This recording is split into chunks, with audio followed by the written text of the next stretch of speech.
L'explosion a pris la forme d'une gigantesque boule de feu de 100 mètres de haut selon des témoins qui décrivent une scène d'apocalypse.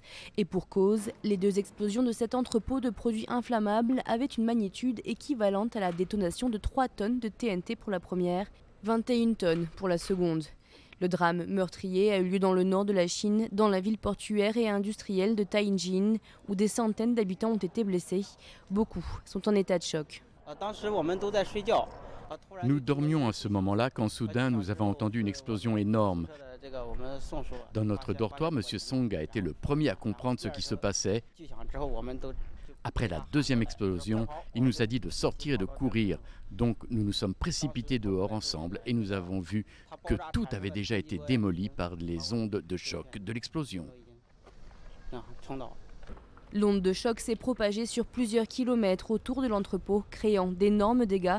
Et plusieurs heures après les explosions, les secours bataillaient toujours pour contenir les flammes, tandis qu'une épaisse fumée noire stagnait dans les airs.